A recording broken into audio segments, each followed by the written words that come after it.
Live. Everywhere. On netrootsradio.com.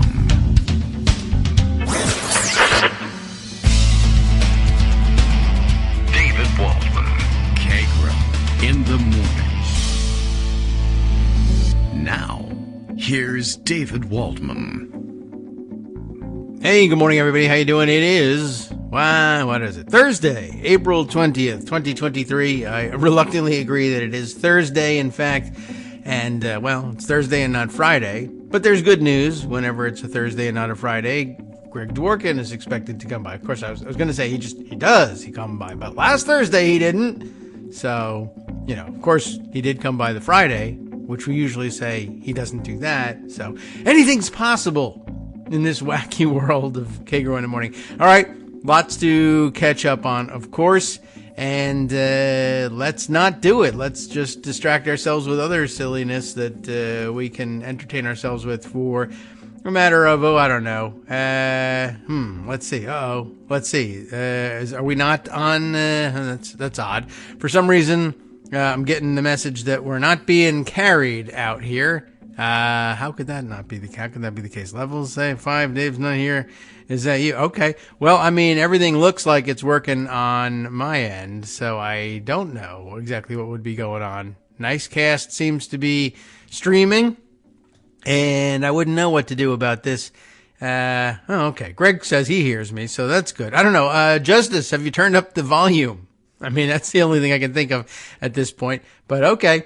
At least, something's going on. I wonder what that is. Levels are unless that's a joke and I didn't get it. All right. Well, I'll tell you what, joke or not, I don't get it. I don't get what's going on. But all right, it seems to be fine. Greg's working, so we can at least record and send out a podcast. I guess we'll have to hear from the rest of you. Now Justice will explain himself and say, I'm sorry, that's not what I meant. All right. Well, I don't know. We'll find out. Looks like it's on all the players here, but I guess something's going on over at Justice's house. And my mom hears me, but that might just be, that just might be mental issues. I don't know. It's gonna be. I'm in your head, and that's fine. All right. Seems to be good. Greg seems to be able to call, so we're able to do that. Now you can all tell me whether you hear Greg as okay. Oh, and maybe that's right. All right. Well, Justice reminds us that it is 4:20 today, and so maybe he's got some difficulties going on that we weren't anticipating. I don't know. Well, at least you're having a good time. Good morning, Greg. How are you? You hear me, don't you? I'm fine. I hear you. I was tempted to come on and just say nothing. Hello? Hello? Is this on? The rest of the show just... Yeah, exactly. That would work for me.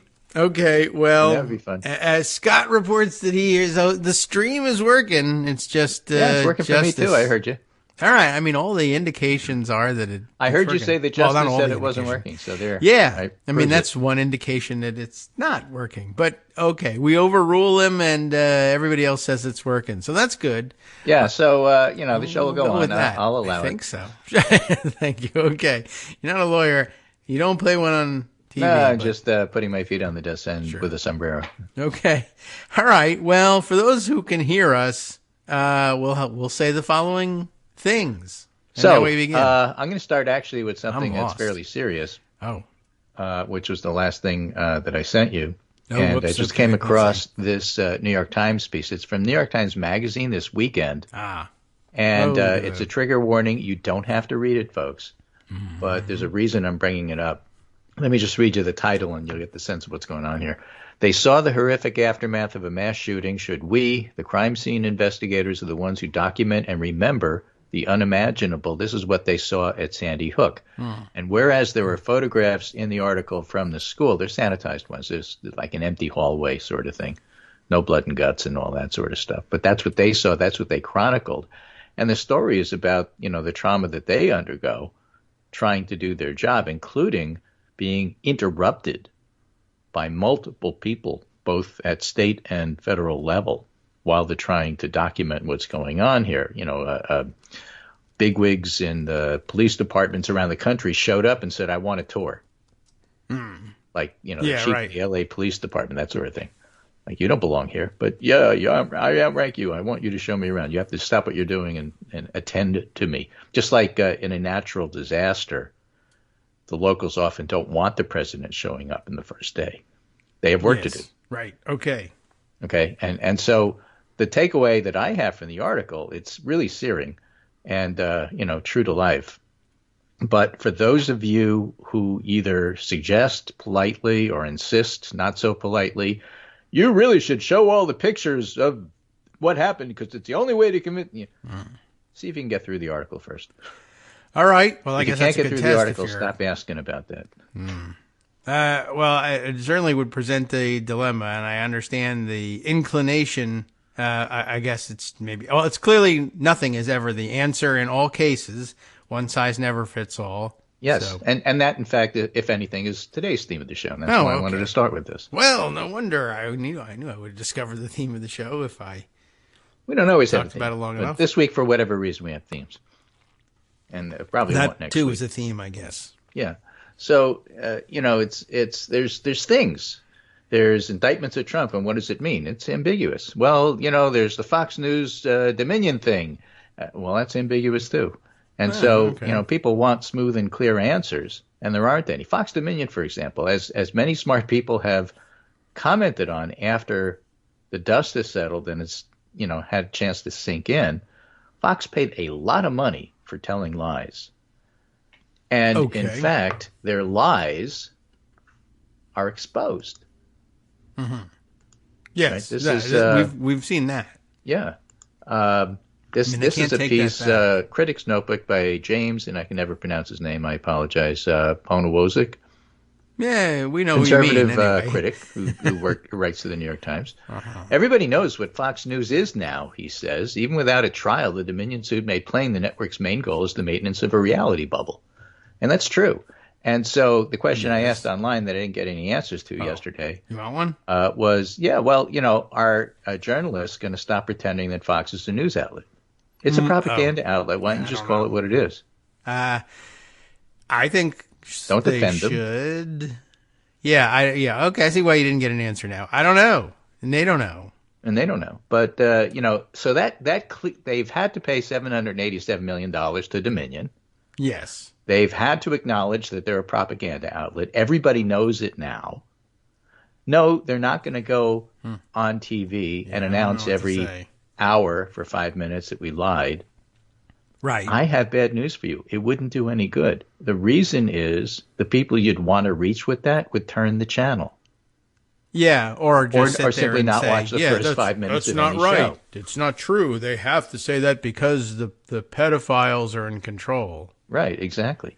Yeah. So, given that that's the case, you can play hardball if you want to.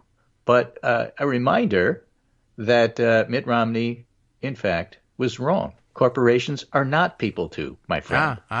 Okay. Corporations are corporations. They got money out of it. That's what they want. They are not crusading activists. Their job as a corporation was not to bring Fox to justice. So they have no interest in anything but settling.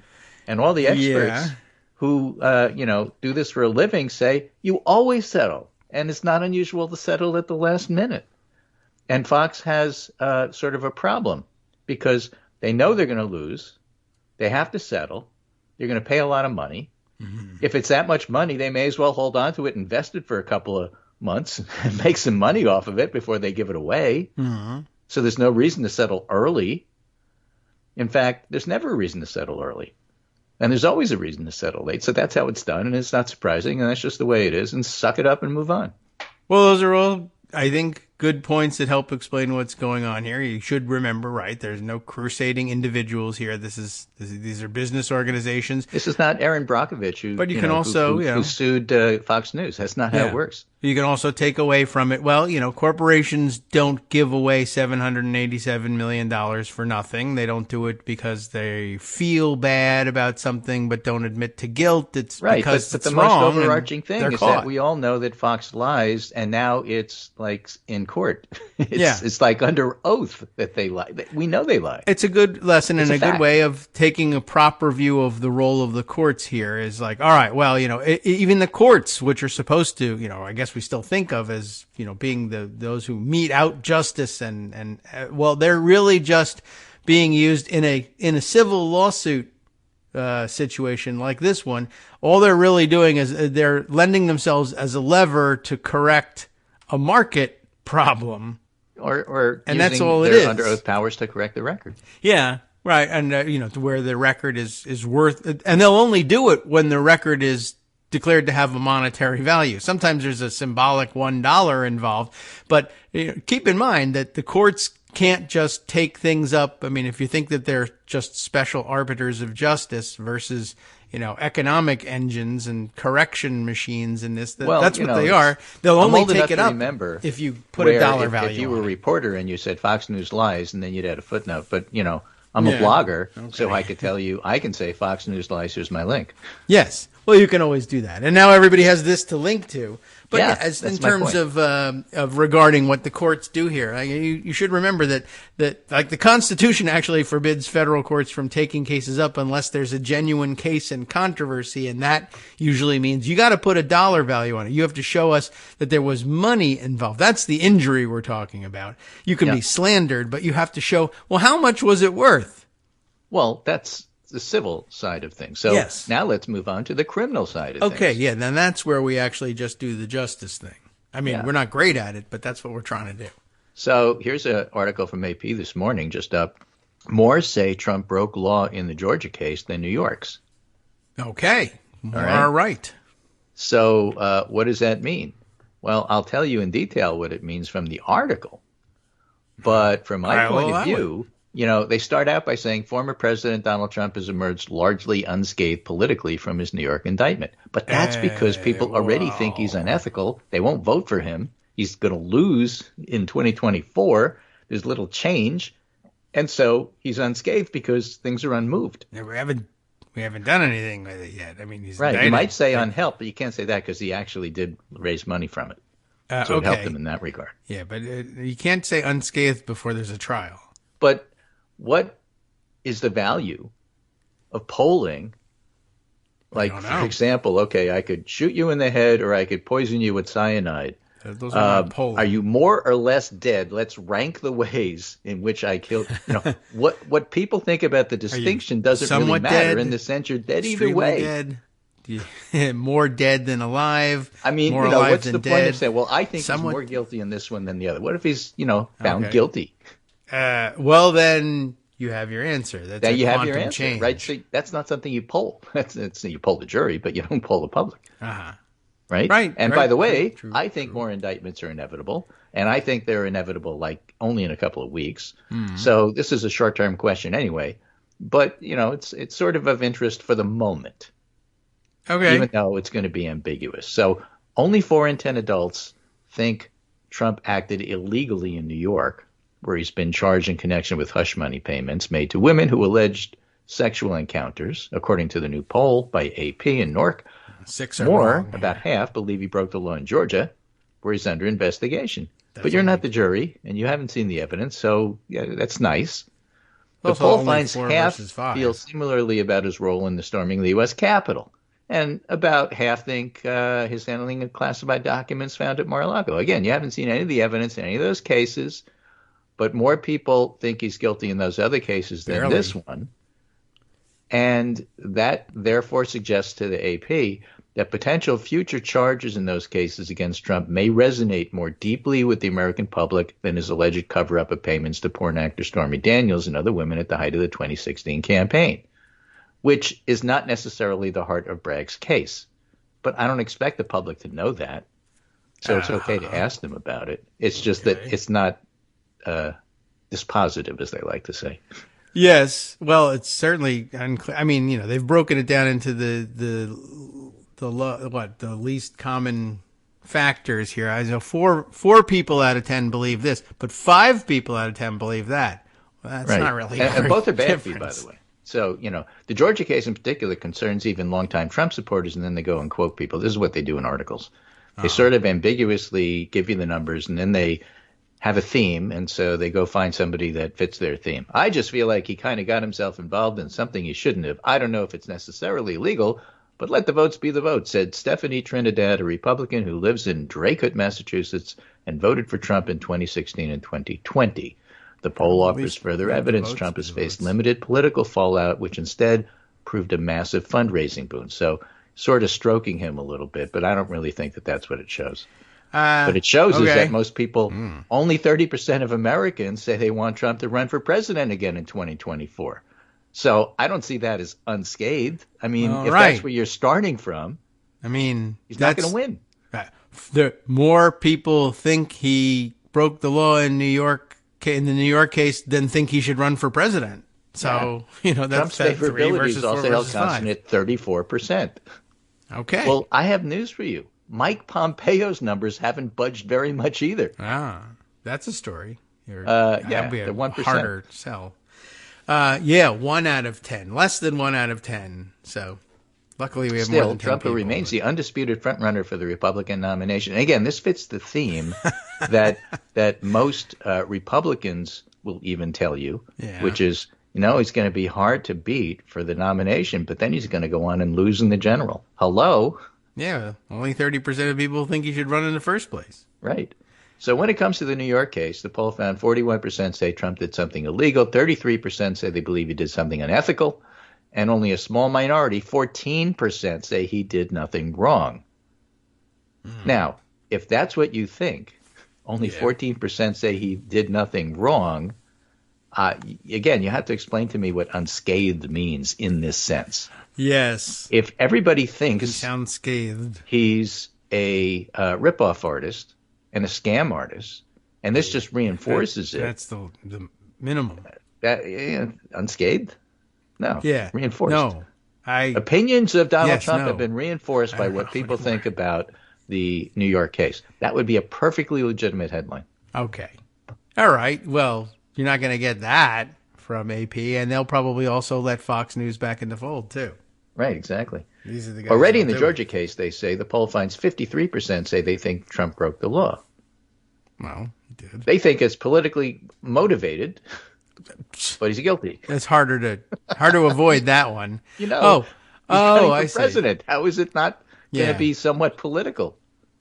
Yes, well, that'll be the case too. Yeah, I don't know how many of these cases. That's true. I think it could be an interesting thing to speak up about. I would be charging him with this even if he decided not to run for president. It was a pretty big crime, and he did it pretty recently, and it had a major impact. Right. Moving on to other methods of playing hardball. All right. This is an interesting article by Jennifer Rubin because it made me look up blue slips. No, you didn't. All right. I didn't realize there's a House of Representatives blue slips thing, which is completely different than the Senate blue slips. Oh, all right.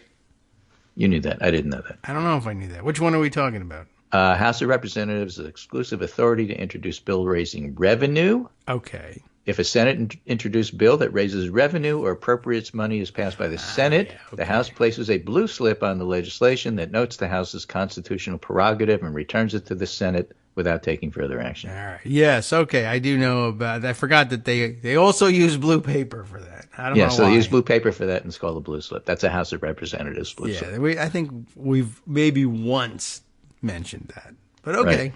In the Senate, a blue slip is an opinion written by a senator from the state where a federal judicial nominee resides. Both senators from a nominee state are sent a blue slip in which they may submit a favorable or unfavorable opinion of a nominee.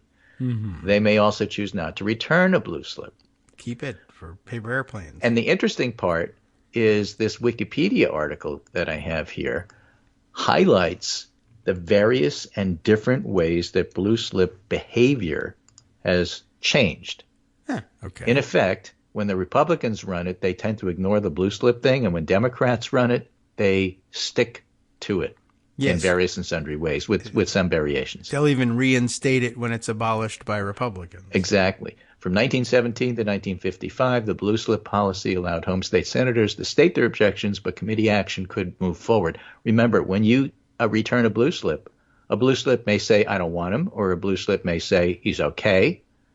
Or she's okay, or they don't return it at all. Yeah.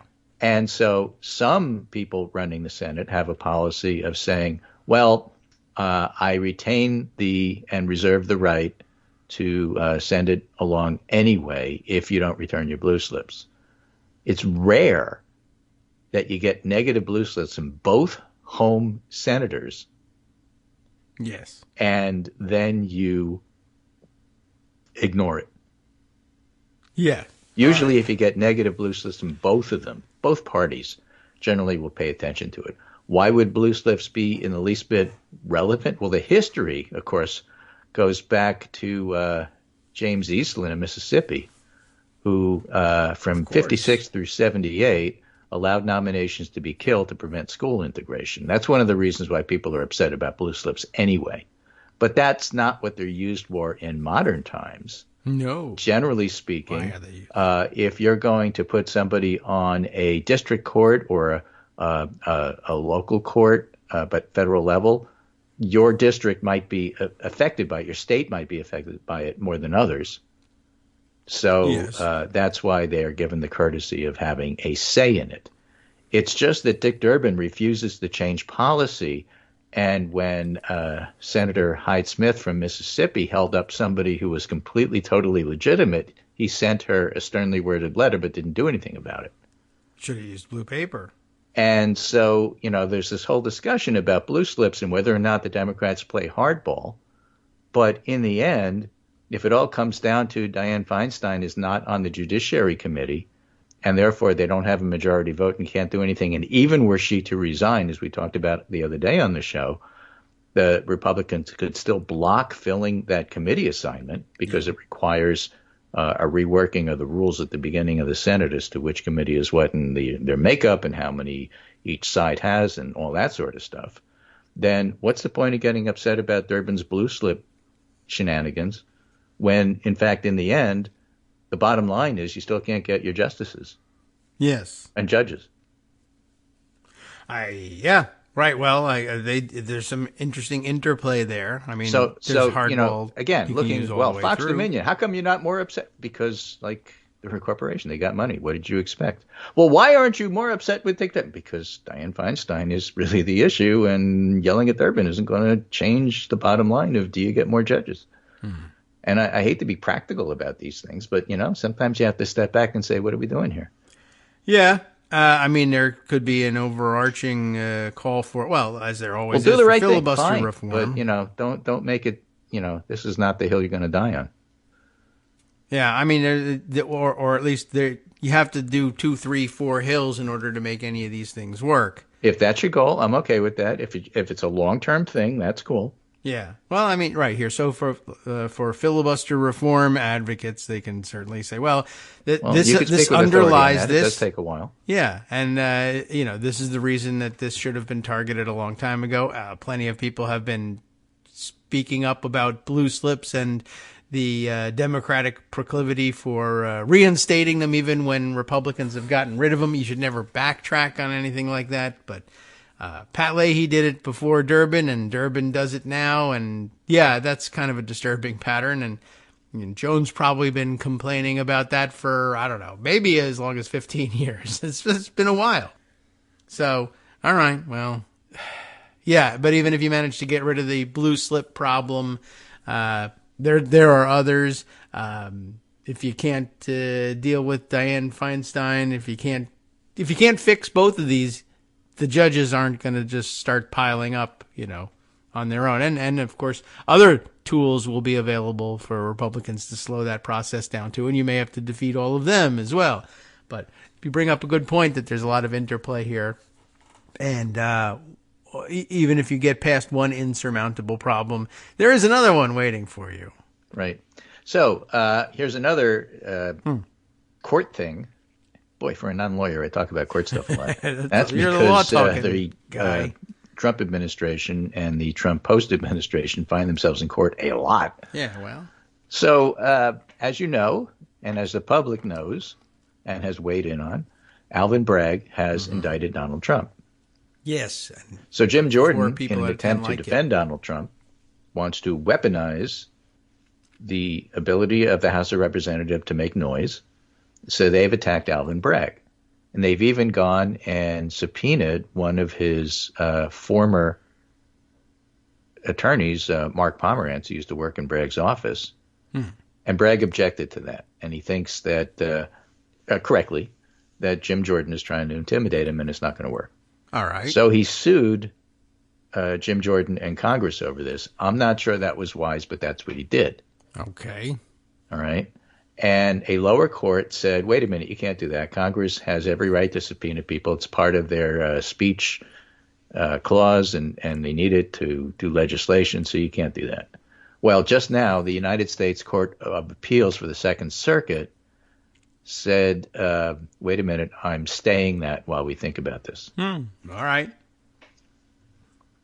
So Alvin Bragg and Mark Pomerantz appealed from a district court order denying a temporary restraining order enjoining enforcement of a subpoena issued to Mr. Pomerantz. Why are they appealing it? They're appealing from the... It is hereby ordered that an administrative stay of the return date of the subpoena is granted so that a 3-judge panel may consider the motion seeking a stay pending appeal of the district court's order. This order reflects no judgment regarding the merits of the parties' respective positions. So basically, Pomerantz can't testify until this is settled. Okay. That's what Bragg wanted. Yeah. I think he's going to lose. Because I think Congress has immense power to do their business. And I don't think that they're doing it all over us. DA is going to be able to overcome that. On the other hand, he may get into the record that, and Jim Jordan is doing other things to try to intimidate me and get, somehow or other, the information, not a ruling from the judge, but information about what's going on out to the public as the basis of this, which is why I think he's doing it. But don't think that this is a case that we're expecting to win. We're not. It would be an interesting one. I was interested to see why the Second Circuit thinks it's such a tough question. Ordinarily, balancing the branches of government, but he's the branch of a different government. He's the New York State government. Maybe that's it. Well, merits of the case, in your opinion, after the break.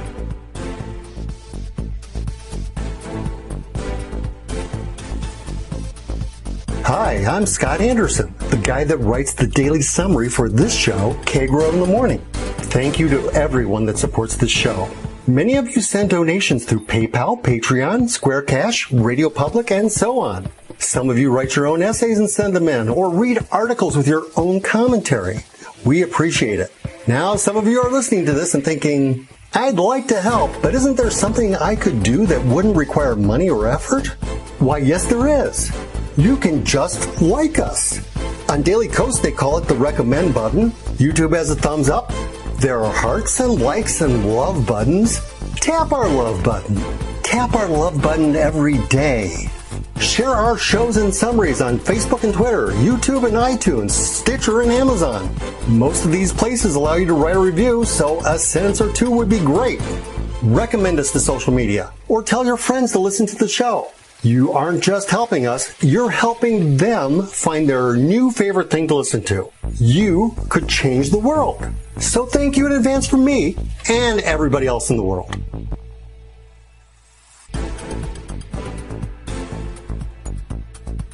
All right. Well, we are back on the air here at Kagro in the Morning. I think we were on the air the whole time, by the way. And now I'm starting to think, by the way, that Justice was just, because it was 4:20, he was making Cheech and Chong jokes, and my name's Dave, and he did the Dave's Not Here, and that's what was going on.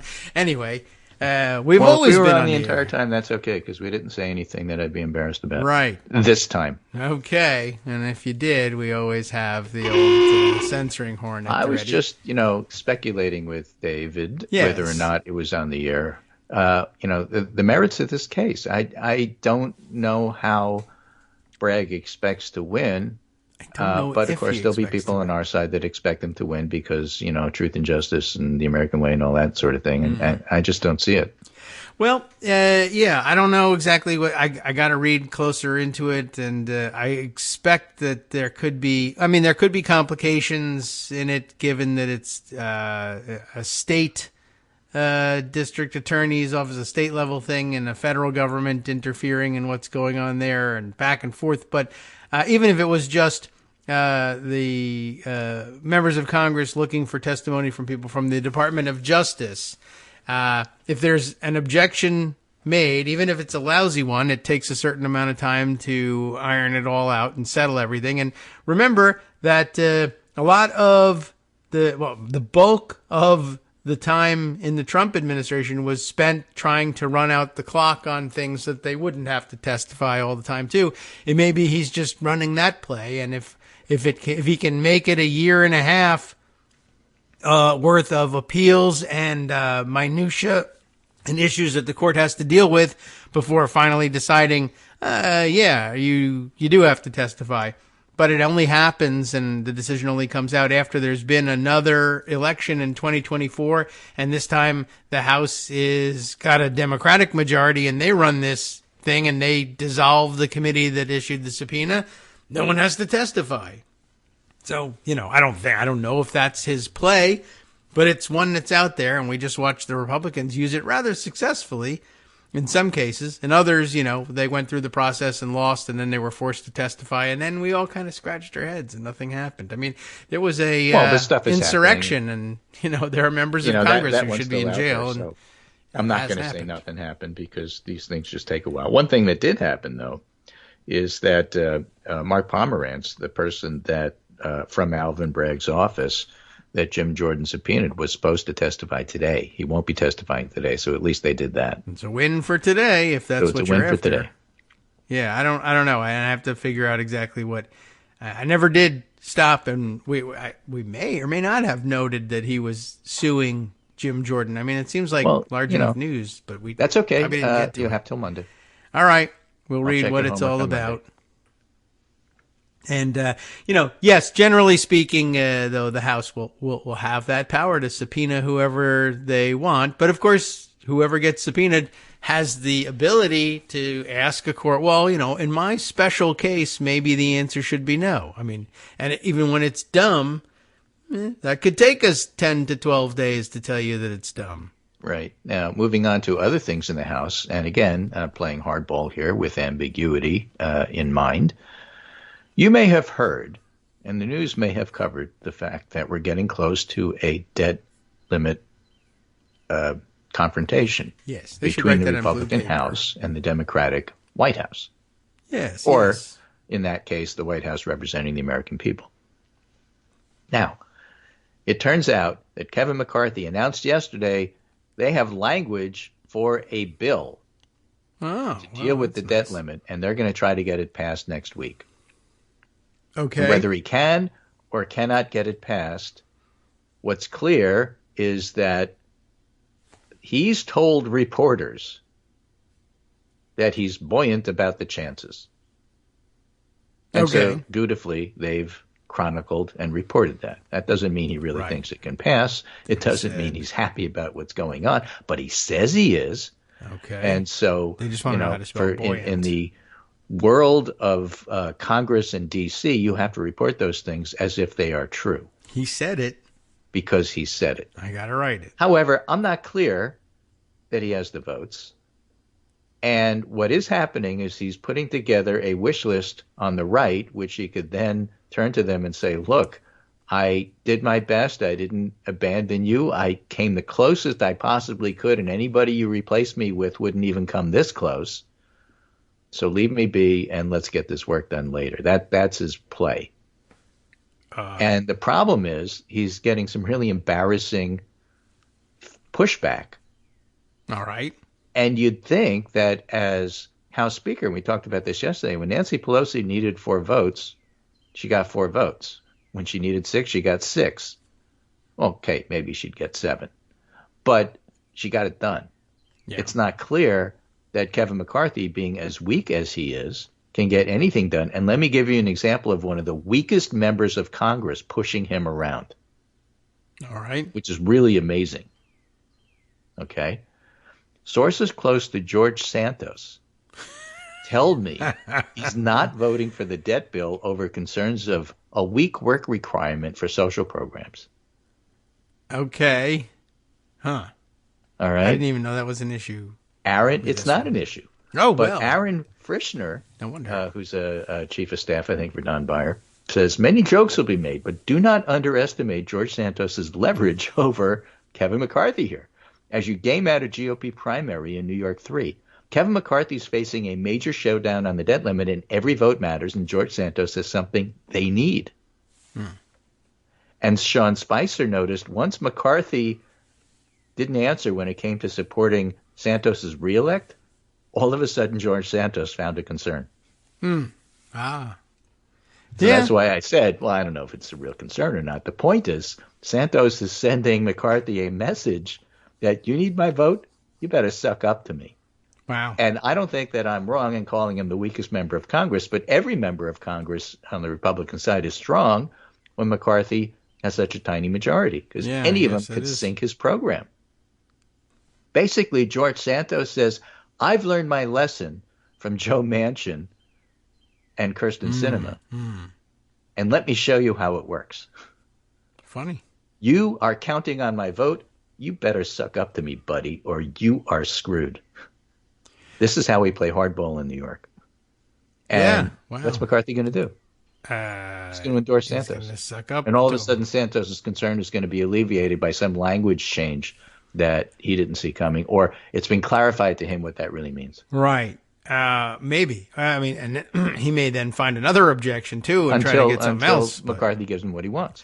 And in the end, what you're also left with on the other side of the equation is the Speaker of the House is endorsing this complete buffoon who the whole country is like, what is this guy even doing in Congress? Oh, the highest ranking You endorsed Baron von Republican. Munchausen. What the hell are you doing? I did it. And I did it. Why? To get a stupid debt limit bill passed. Yeah. Ugh. Wow. Well, he's, I guess credit to George Santos for figuring the game out very quickly. I mean, okay. Look, I may be a crook and a liar and a grifter and completely amoral, but I'm not stupid. And, right. So to his credit, he was able to absorb at least one lesson of inside baseball very quickly on Capitol Hill. And again, if you want to know where he learned it, unfortunately, the answer is our own people. Joe Manchin. Joe Manchin. And taught him everything he needs to know. Kirsten Sinema, who's now her own problem now. She's independently a pain in the ass. Right. Okay. Wow. So, hardball, ambiguity, there you have it. Alvin Bragg should sue him, too. Staying on the House theme for today. We have a lot of different themes running in parallel here. Did you hear about Marjorie Taylor Greene's committee? Yes, I did. She's not the chair of the committee. No. Greene is the chair, but not Marjorie Taylor Greene. The other Greene. Mark Greene. Mark Greene. Okay. It's not easy being... Okay. Yes, I heard about this, although it took them some time to get around to the right decision about how to deal with her. Well, it was weird, because two things happened at the committee in succession, one after the other. Yes. Two of pretty much the same. House Homeland Security Committee's meeting Wednesday. Marjorie Taylor Greene accuses Eric Swalwell of having sexual relationship with a Chinese spy. Sure, why not? Go ahead. And there's objection. Well. And Democratic Representative Daniel Goldman, who knows the rules, the advantage of knowing the rules, interrupts Greene, and that's Marjorie Taylor Greene, and calls for a motion to have her comments stricken from the official committee record, and also asks Greene not be allowed to speak for the remainder of the meeting. Yes, an analog to the floor motion of having your words taken down. Yes. So the committee chair, Mark Greene, asks the other Greene, Marjorie Taylor Greene, if she would be willing to voluntarily remove her comments in the record, to which she says no. Of course not, right. So, it's committee stops action. Chairman Greene reviews the rules. The comments were not removed, which is unusual, because she was commenting about another member in a not nice way. That was the gavel at work. Right. We've never had an accusation made of any member like it, said ranking Democrat Benny Thompson. I'm appalled at this. Yes. We know why she was doing what she was doing, but it's against the rules to make disparaging remarks of that sort about other members of the committee or members of the House. It's that's one of the decorum rules. It was black and white. She did violate it. Greene was probably advised, that does violate it, but you do have a gavel. You can just say it doesn't violate it. And the gavel said, okay, doesn't violate it. So emboldened, she then goes on to call Homeland Security Secretary Mayorkas, who's there testifying, a liar. Mm-hmm. That another problem, another got problem. silenced. Yeah, I guess at some point they realized, and now we're going to have to Mark flex Green, the at chair, some is point. furious at her because she's hijacking his for show committee. He's trying to use it as a messaging committee on the southern border, and she just distracts from everything, and he's furious, and that's what happened. Well, that's too bad for Mr. Green, but that was, it was illustrated for you. Last Congress, when Democrats ran things, it became clear, look, having murdery trader Green on a committee means that a committee will not be able to do its work because she's a lunatic and she'll never shut up and she'll never abide by the rules. And the rules are what keeps these things going. Republicans said, well, we got this, no problem. And she crapped all over them, and she's the leopard, and she ate their faces, and now they're upset. So, the top Democrat on the panel, Benny Thompson, who also knows the rules, interjected a second time, seeking to get Marjorie Taylor Greene's words taken down from the record for a second time. Even when given an opportunity to withdraw, she refused. Right. So the Republican chairman then ruled Green could not speak for the rest of the hearing. Yeah. And the Republican Green says, chair says, it's pretty clear the rules state you can't impugn somebody's character. Identifying or calling somebody a liar is unacceptable in this committee, and I make the ruling we strike those words. Now, why he didn't do it for Swalwell, you don't like Swalwell because Swalwell, impeached Trump. Right. When we They're strike both Democrats, I guess. So. Terminates the time of the individual who's speaking, so the gentle lady is no longer recognized, he added when Goldman asked for clarification. And then she said something about, well, I have a point of personal privilege here to speak. And Dan Goldman said, there's no such thing. You just made that up. And then Green left shortly after she was silenced. There is such a thing as a point of personal privilege, although I don't know if it's necessarily. I don't know what she called it, but she may have given it the wrong name. She may have given it the wrong term, and Goldman, said that's not what it says. Yeah, maybe. Of course, the chair had already said, well, you're not being recognized for the rest of the day. So, you have a point of personal privilege. You just have to wait for a day when I'm going to recognize you again. Then there's the gavel at work. Right. And then so CNN is covering this as tensions flare inside the GOP because Dems in disarray. The outburst took up considerable time during the hearing. It did. And threatened to overshadow Mayorkas' testimony to the frustration of Republican committee members. A source close to Chairman Green said the chairman was furious with the Congresswoman's behavior and planned to privately reprimand her, and also said he would encourage Speaker McCarthy to remove her from the committee if she ever had an outburst like that again. And Green, of course, doubled down on the rhetoric and accused her Republican colleagues of doing the bidding of Benny Thompson. So that went over well. And is Kevin McCarthy going to discipline her in any way, shape, or form? We just talked about the fact that he can't even control George Santos, who is weak. There's no way that Marjorie Taylor Greene, who has a following and is relatively strong for a junior member, and came out, there's no way he's going to be able to discipline her. Yeah, I remember that she took the risk of losing some of her supporters by backing McCarthy for speaker. But it was, to her credit, that was a smart play for her. She knew what she was going to get out of it. And one of the things that she got out of it was the ability, in her mind anyway, to operate with impunity. And Chairman Green didn't recognize that impunity last night. So I don't know. We'll see.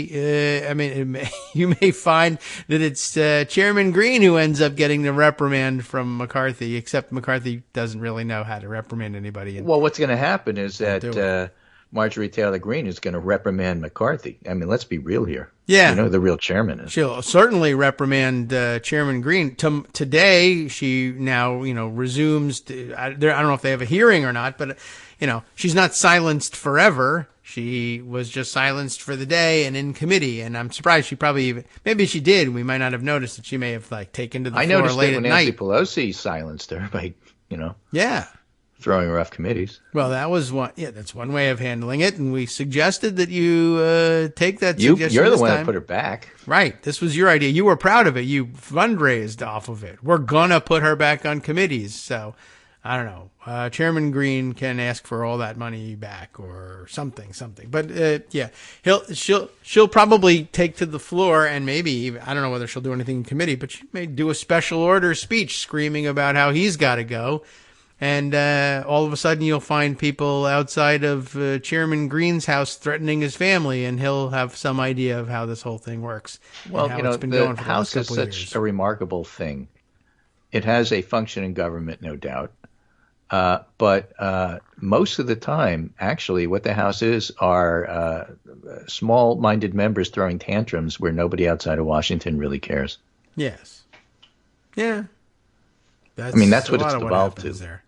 It didn't used to be that way. They used to actually why do she's stuff. There. They don't do stuff anymore. Yeah, and she was just a person who threw tantrums on YouTube and then realized I can get $175,000 from the government to do this. And then she decided to go and do it. And in case anybody was thinking about possibly challenging her for the right to be that person, she would make sure that there was enough mysterious phone calls made to your house in the middle of the night that you felt you needed to flee the state rather than stand for election against her. And voila, she's constitutional officer.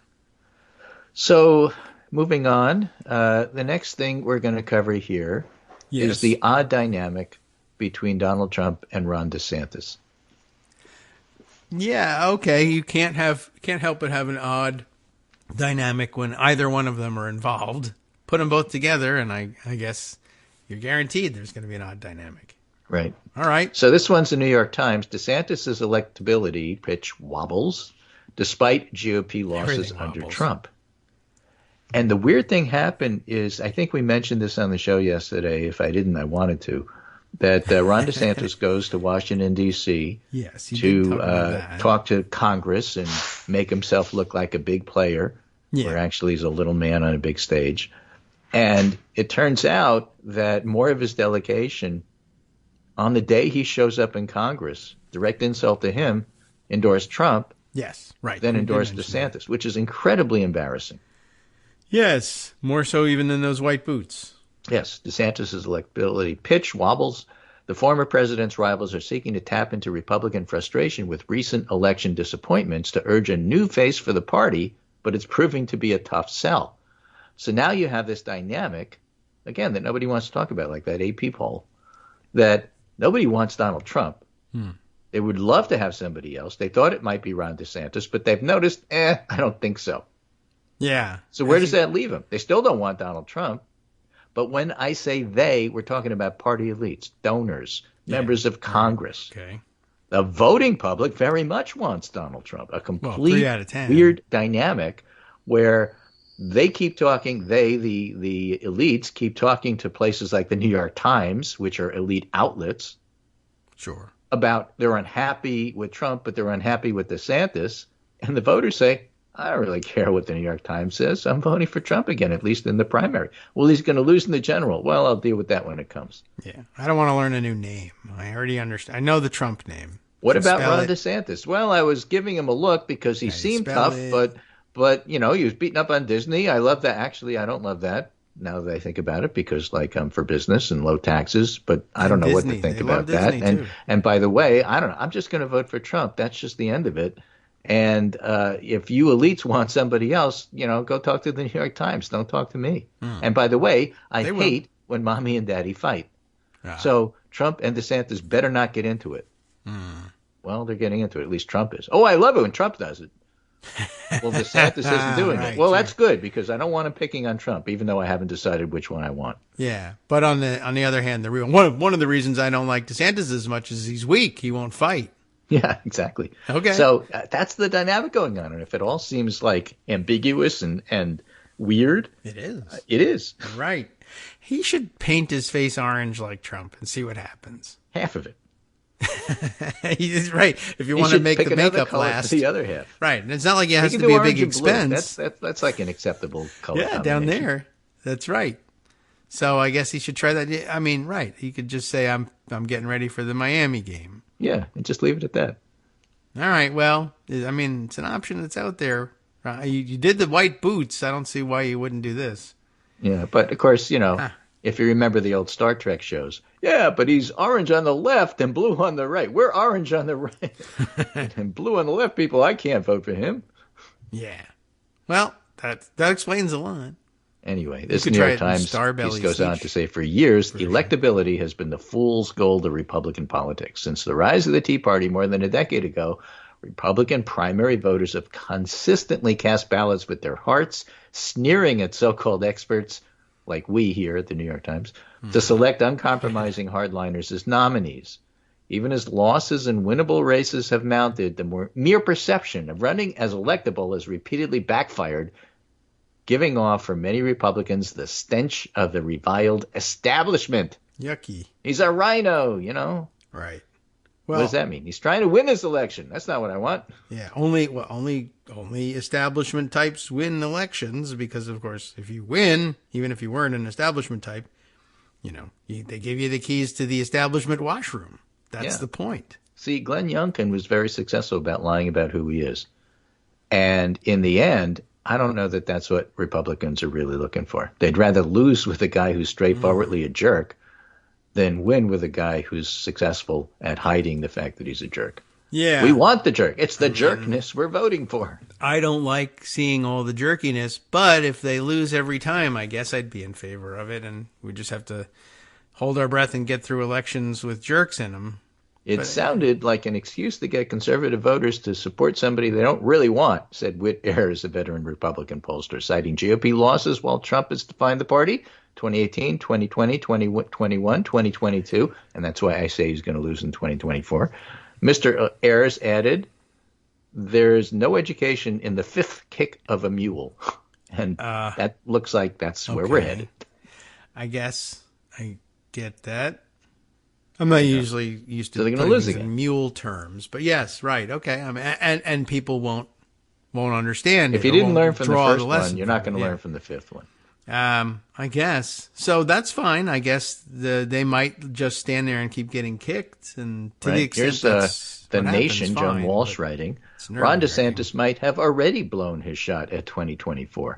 Sure. A top donor backs off over the governor's 6-week abortion law. We were talking about the fact that he's losing people in his delegation. Now the donors are backing off. Over the 6-week abortion law and book burning. Too extreme. I can't have that. Okay. A threat to build a state prison adjacent to a Disney World seems unhinged. Pudding Fingers is making a mess, says Joan Walsh. I didn't even know about the prison one, but you didn't know about that? No, I missed it. He said, "Oh, Disney, I might just decide to put a prison." That's great. Ron DeSantis is running. Okay, get this. Ron DeSantis is running on putting child molesters next to your grandchildren. Perfect. Right, and that's really going to go over well with older voters. I guess. I don't know what the well, that's that's a very petulant reaction. I must say, it's very Trumpy. He's a petulant little man. I mean, it's just there's no way around it. That's why people say he's Ted Cruz without the personality. Yeah, or the soup. So, wow. Okay, well, I don't know. So maybe here's the end of John Walsh writing. This will write us out to the end of the hour. On Tuesday, he visited Washington, D.C. for a, quote, policy discussion, end quote, geared at shoring up his standing with House GOP members, especially the Floridians. But he'd already lost 5 of the state's 20-member GOP congressional delegation. And Representative Greg Stubbe announced his Trump endorsement Monday night, a nice welcome to Washington gesture for old Pudding Fingers. On Tuesday afternoon, as DeSantis prepped his D.C. confab, Trump added Representatives Brian Mast and John Rutherford as the 6th and 7th House GOP Florida men behind him. DeSantis grabbed 1. And then supposedly there's a couple others that might be happening. So DeSantis found time on his way out of town to take another shot at the Disney Corporation, the largest employer in Central Florida. He's been sparring with the company since its leaders came out against his anti-LGBT law last year. He botched a recent power grab for the theme park's land, and now he's threatening to take over responsibility for monitoring safety and working conditions. And he made an even crazier threat suggesting that the state could build a prison on land adjacent to Disney World. Okay. Someone even said, maybe he needed another state prison, he said. DeSantis did. Who knows? I mean, I just think the possibilities are endless. Okay. Who knows indeed, writes John Walsh. Wow. I mean, biggest employer in the state. Let's just go after him. Oh, by the way, while all this is happening, there's been flooding in Fort Lauderdale. You can't get gas. He's doing nothing really about the insurance crisis for homeowners in Florida. Everybody talks about him like he's invulnerable. I don't think that's necessarily the case. And I mean, it's got to be weakening his stance in Florida too. I don't know whether are they term limited, the governors there? Like, I don't think so. I'm just sort of curious whether he's going to end up having to. At least not, if they are, he gets the next one. I guess. All right. All right. By the way, also, I guess this is Florida news too, right? The people are letting me know that SpaceX, Elon Musk's SpaceX rocket blew up while we were talking. So, did it? Yeah. Oh well. So, yeah. Apparently, I guess the spin I'm seeing on it was that a SpaceX blue check rocket? Oh, I don't know. Or just a blue regular slip rocket? Yeah, I don't know which one it was. Because if it didn't have a blue check, that's probably what happened. They didn't pay the $8. So they pressed the self-destruct button. It got off of the pad. That's the big spin. Well, we cleared the launch pad. It just blew up later. Yeah, I guess it looks like the yes, this is the one that's going to go to Mars. That's why we're talking about it like, oh, hey, rocket blew up. But yeah, I guess the boosters didn't separate and it blew up, and that's news, and it's Florida news, and I blame Ron DeSantis. He should put a prison next to the SpaceX pad. Right. Okay. Wow. Well, I think it does get us all the way through to the end of the hour. The music hasn't started yet, but that's because it's not time. Anyway, so there's an 8-year limit for DeSantis, and then 2-year break. Then he can run again. Oh, okay. So maybe he'll take a break, be a white rubber boot model, and then come back.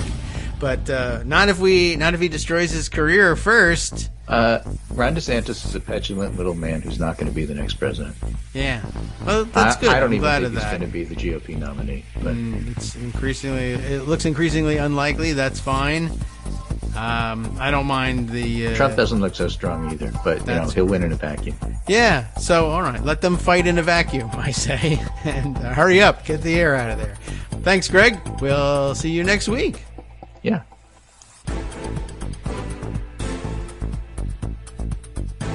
All right, welcome back now to the Kagro in the Morning Show here on SpaceX rocket in space, and I don't think I have anything exploding sounding. All I have is Armando driving and hitting the brakes. And that's not really the same thing. I think you should have an explosion sound of some kind, and I really haven't got anything.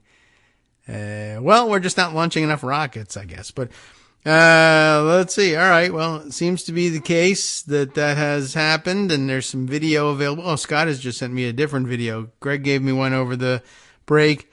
Scott's has the comment, rapid unscheduled disassembly.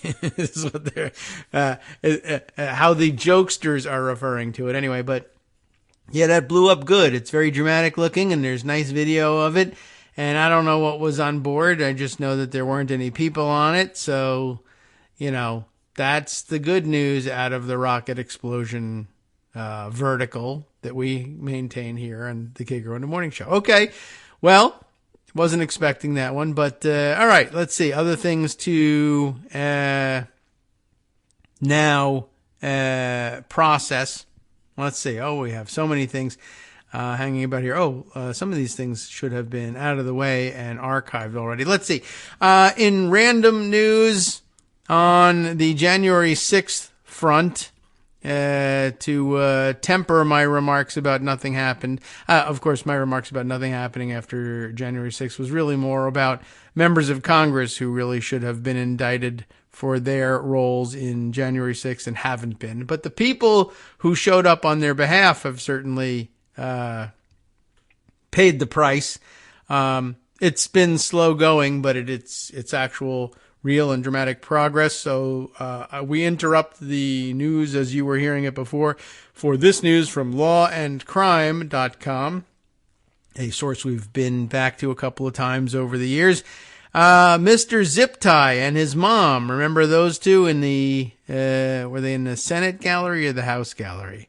It doesn't say there we go. It says in the body of the article, the Senate gallery. But you remember the guy in his tactical uniform, but yet still accompanied by his mom in her, purple hoodie and an orange hat and everything.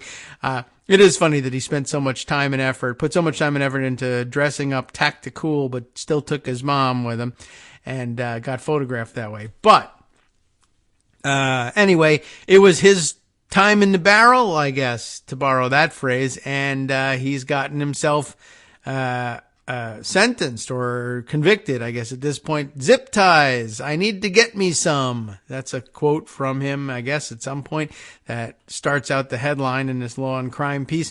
Tactical vest wearing, taser carrying January 6th rioter known as Zip Tie Guy convicted after stipulated trial. Marissa Sarnoff reporting this for Law and Crime. The man who was seen leaping over a banister in the Senate gallery and was later dubbed Zip Tie Guy due to him gripping a handful of the plastic restraints at the time, has been convicted of felonies and misdemeanors for breaching the U.S. Capitol on January 6th. His mother, charged in the same case, was also convicted. It'd be hard not to convict them both. Eric Gavelik, I guess, Gavelek. That's his middle name, so no one really cares. Eric Gavelik Munchel, 32 of Nashville, Tennessee, and Lisa Marie Eisenhart, 59 of Woodstock, Georgia. I was going to say, Lisa Marie running around Nashville, Tennessee, that's of some interest, but I guess she's living in Woodstock, Georgia, now she's living in prison, or soon she'll be living in prison, I guess. But anyway, how nice that they decided to link up for the travel to the traitorous insurrection on January 6th. But now they've been found guilty. That happened Tuesday in a stipulated trial, if you want to look that up, before Senior U.S. District Judge Royce Lamberth. In a stipulated trial, Law and Crime, because Law and Crime is the one doing the reporting. They're going to explain it to you. In a stipulated trial, the defendant and prosecutors agree to a set of facts that form the basis of the judge's ultimate decision. In this case, Lamberth found that the facts supported convictions for both mother and son of conspiracy to commit obstruction and obstruction of an official proceeding, both felonies that carry a maximum 20 years behind bars. I mean, mom's 59. That's no joke. 20 years is no joke ever. Anyway, they were also convicted of trespassing and disorderly conduct misdemeanors. So, look out. That's another 6 months on top of the 20 years. But you don't want that. Like I said, at any age. At 32, getting 20 years in prison. And, let's see. He was convicted of 2 of them. If you really wanted to throw the book at the guy, that's the end of their lives. But, we don't do that in this country for some reason. Anyway, Munchel, or I don't know whether he says Munchel. I don't know. Munchel was additionally convicted of disorderly or disruptive conduct in a restricted building or grounds, with a deadly or dangerous weapon. That's a lot of ors. Disorderly or disruptive conduct in a restricted building or grounds with a deadly or dangerous weapon. Okay, that felony also carries a potential 10-year prison sentence all by itself, and unauthorized possession of a deadly or dangerous weapon on Capitol grounds, a 5-year felony. Wow. So he's got convictions on 2 20-year felonies. It's not what his sentence is, but up to 20 years each. You could get 40. You won't. Then an additional 10-year would make for 50, and then there's a 5-year one, 55. Then there's the misdemeanors. So, look out for that. Munchel and Eisenhart had traveled to Washington, D.C. to attend then-President Donald Trump's so-called Stop the Steal rally, where Trump repeated false claims of a stolen 2020 presidential election and urged his supporters to march to the Capitol as Congress was set to certify Joe Biden's win. The mother and son duo did just that. He set on foot an insurrection. That's actually an enormous crime against the United States, and he ought to be, and I don't mean Munchel, I mean the other guy. What's his name? The former guy. who should be convicted of that crime. Anyway, we'll see whether we ever get around to that. As they approached the Capitol building, they saw other rioters fighting with police and encouraged them to do so. Keep fighting. The Justice Department said in a press release, they experienced police wearing body armor and using chemical irritants and gas to repel rioters like themselves, but they were not deterred. Instead, even though they were aware their actions were unlawful, they pushed forward, past police lines, and entered the Capitol building. And I am sure that had to be an aggravating factor that the guy came dressed to do that. On the other hand, I guess, as a defense, they could have said, in his defense, Your Honor, these guys love to dress in tactical stuff all the time, whether they're in the middle of an insurrectionist riot or not. So, I mean, they go to school dressed this way, which is why everybody thinks they're potential mass shooters. But that's another story. Oh, that was supposed to be exculpatory, and I wandered off into damning. I wonder if you could ignore that. Anyway, according to the agreed-upon set of facts, that's the stipulated part, both Eisenhart and Munchel were wearing tactical vests. And I guess if you scroll back up, Mom is actually wearing a purple hoodie. Actually, it looks like she's wearing a purple hoodie on top of a red hoodie. She's layered because, layering, right? That's the way. That's the mom version of tactical dressing. We don't know what the temperature is going to be, and it's going to change during the day. Layering, because you can always shed layers. Also, anyway, on top of all of that garbage, she's wearing, I guess, what's a tactical vest, although, I don't know, maybe the vest is under the purple hoodie, because what she's in fact wearing strapped to her front here is a backwards backpack. I don't know whether, her son told her that was body armor, or whether they filled it with, I don't know, bricks, or for that matter, pillows and cotton, and said, no, that's tactical. Wear that, I unless she's also wearing a tactical vest underneath the purple hoodie. It's not immediately obvious. Unless, she really did think that thing was, the backwards backpack was a tactical vest. Munchel was additionally equipped with a taser holstered at his side and his cell phone mounted on his chest with the camera facing outwards. That's, I guess, supposed to be tactical too. I can't afford a GoPro, so I'll just use my cell phone strapped to my chest facing the other way. That camera recorded some 50 minutes of the pair's approach and entry into the Capitol. During this time, Munchel and Eisenhart encouraged their fellow rioters to overwhelm police and, quote, pushed their way systematically through the crowd surrounding the Capitol. And then they filmed it, and that's kind of dumb. At one point, Munchel fist-bumped a member of the right-wing anti-government Oath Keepers militia group. Members of the Oath Keepers have been convicted of seditious conspiracy, the most serious charge to date in the federal government's expansive prosecution of the Capitol attack. Mother and son were also heard on the recording exchanging their observances of what was going on around them.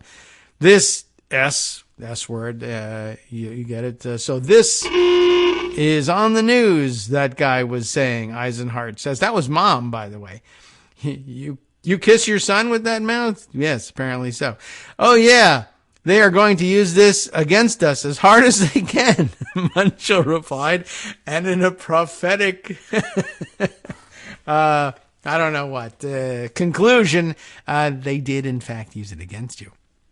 I don't care, a defiant Eisenhart said. That's fine, they can. Well, all right, and they did. And then, of course, because he was such a cool, tactical guy, now it's Munchel's turn to start swearing with the censoring horn. We ain't playing F-ing nice, no God more. The G word really doesn't need to be bleeped out, but I don't know. It's blanked out here in Law and Crime. Very prim and proper folks at Law and Crime. That's right, Eisenhart said. So, you got this guy, right? And he's criming, and you wonder, well, where are the parents? And the answer is, they're criming right along with him and cursing into the camera as well. What else does he, this is how you can tell that he really had only the best interests of America at heart. And he's, one man's terrorist is another man's statesman, blah, blah, blah. So what else does he have to say? We're so ready to fuck shit up. We're so effing ready to F.S. up. Munchell is also heard saying in response to an unidentified man who told the pair that they look like they are, quote, ready to go. Yeah, you're wearing purple hoodie and a backwards backpack. You're ready to go, Mom. They eventually entered the building through the Upper West Terrace door and made their way into the Senate gallery.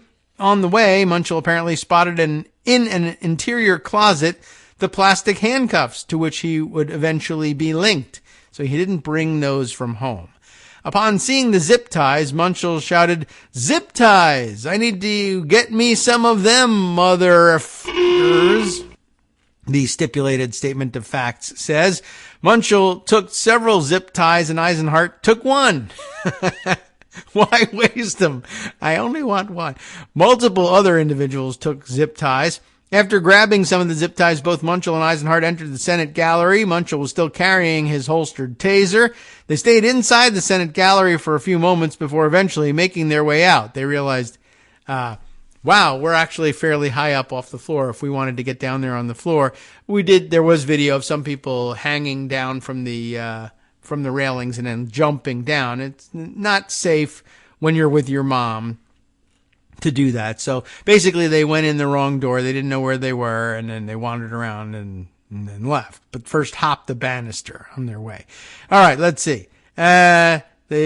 Sorry guys, still love you, Munchell said to nearby police officers, according to the statement of facts. Still love you. Beat you, gave you a stroke, but love you. Oh, traitors, want to kill him, but just kidding. After leaving Capitol, the pair weren't shy about sharing their thoughts on what they apparently felt was a victory. The victory of walking into the Senate gallery, wandering around and leaving, which is something you can do with tickets if you are willing to wait in line and do it legally. Later, both Munchell and Eisenhart gave statements to a reporter in which they acknowledged that their actions were intended to intimidate Congress. That also didn't help them. Lamberth, a Ronald Reagan appointee, the judge, set a sentencing date of September 8th. So, we're going to have to wait a long time until we find out how much time they're actually going to be sentenced to. How much they're going to do, well, we got to wait until the end of their prison terms in order to find that out. Okay, so that's news. I just thought I would throw that in there. We still have to wait a long time to figure out, to find out how harshly they'll be punished for these things. I guess in other random news items, I'll include this from out of Arizona, the Tucson Sentinel. In case you were wondering, you probably weren't, but, maybe now that I mention it, you'll say, oh yeah, whatever happened to, what's her name? Carrie Lake, the Republican who, refused to admit that she didn't win the gubernatorial race there in Arizona, and sounded like she was going to try to make a continuing career out of running around claiming to be the governor of Arizona. How long could that last? Will she get bored and stop and go away? And the answer is no. The headline here, where's our byline so we can tell you? Caitlin Severs for the Arizona Mirror, and it's featured here in the Tucson Sentinel as well, says, under this headline, Hobbs and Fontes. That Hobbs is the actual governor of Arizona, the person who won the election, and Fontes is the actual winner of the Secretary of State race, Adrian Fontes. Hobbs and Fontes call for sanctions and accuse Lake of continually changing arguments. What's happening here? The GOP loser wants the Supreme Court of Arizona to reconsider one of her election claims that it already rejected. Okay, so that's a new, it's a thing you can ask for, but sort of a new twist on approaching dealings with the judiciary. We tell it to the judge, we say to Carrie Lake, and she told it to the judge, and the judge didn't believe her, and neither did the appeals court, and neither did the Supreme Court of Arizona. And now she says, well, I'd like to tell it again to the Supreme Court. Would you reconsider what you've already considered? And ordinarily they're kind of loath to do that. But that's the stage we're at here. Governor Katie Hobbs and Secretary of State Adrian Fontes, though, want the Arizona Supreme Court to sanction Carrie Lake for peddling, quote, frivolous conspiracy theories, and by the way, that is, quote, correct, in Arizona courts, while Lake keeps asking the court to reconsider her arguments that it has already dismissed. So I guess that's the stage we're at here. In the months since the election, Kari Lake has baselessly and relentlessly contested her loss and sought to overturn the will of Arizona's voters and sow distrust in our election process and officials, Hobbs's lawyers wrote in a motion requesting sanctions. Lake, a Republican who lost the 2022 race for governor to Hobbs, a Democrat, by more than 17,000 votes, is a Trump-endorsed election denier who continues to tell her followers that she is the true governor of Arizona. That part is not a quote from anybody, any source for the article. That's the actual writer telling you what's really going on here. Lake has repeatedly asserted, without evidence, that she lost because of intentional malfeasance from election officials in Maricopa County who didn't follow proper procedures and sought to ensure she wouldn't win. We're living in a banana republic called Arizona right now, with people who have taken control of our government that were not elected to take those roles, Lake told former Trump advisor Steve Bannon on his podcast last Thursday. It's a week ago. And I'm telling people like Adrian Fontes, obviously Katie Hobbs, and Chris Mays in the AG's office, they have stolen our government from we the people. It's too bad there's a good turn of phrase, we the people, way back when, but horribly misappropriated by people too dumb to understand, well, anything in particular. And, but it's got a short first word and second word, and everybody understands the word people, and I guess they figured, we must understand what we the people means. Well, you're the convicts, or you're the thieves. You're the people who belong in jail at the behest of we the rest of the people. Anyway, a trial court in December and an appellate court in February both shot down all of Lake's claims, ruling that they were either improper to bring before the court in an election challenge or that they were not backed by the facts. Oh, who could have guessed that one? The Arizona Supreme Court in March dismissed all of Lake's claims except for one regarding the signature verification processes, which it sent back to the trial court for review, saying that the lower court had improperly dismissed it. Now, Lake and her attorneys, Scottsdale divorce attorney Brian Blame, Blehm, not Blame, but that might as well be the name, and D.C. corporate employment lawyer Kurt Olson, that's who she's got for her elections case, a divorce lawyer and an employment lawyer, asked the Supreme Court in a filing last week not to sanction them. No. How about that? And requested that the court reconsider one of Lake's claims that it already dismissed. So not only do we not want to be sanctioned, we want you did reverse on one count, but we want you to reverse on another one as well. Just ask you to just do it all over again. What do you say? Which one? It regarded alleged chain of custody issues for early ballots in Maricopa County. Even though motions for reconsideration are not allowed at this stage in a case, Lake doubled down on Thursday, filing another motion asking the court to reconsider. I want you to reconsider twice. It's not allowed. Well, reconsider a third time then. Lake told the court it should reinstate her chain of custody claim and remand it back to the trial court, as it did with her signature verification claim that the Supreme Court found was improperly dismissed by the trial court. But Hobbs's lawyers pointed out that Lake has continually changed the numbers and arguments in her chain of custody claim as the case has moved through the trial, appellate, and high courts. Ahead of the two-day trial in Maricopa County Superior Court in December, Lake wrote in one filing that there was, quote, no way to know if 50 or 50,000 extra ballots were inserted at the Runbeck facility. Runbeck Election Services, by the way, is Maricopa County's election contractor, and they scan and sort early ballots at its facility, their facility.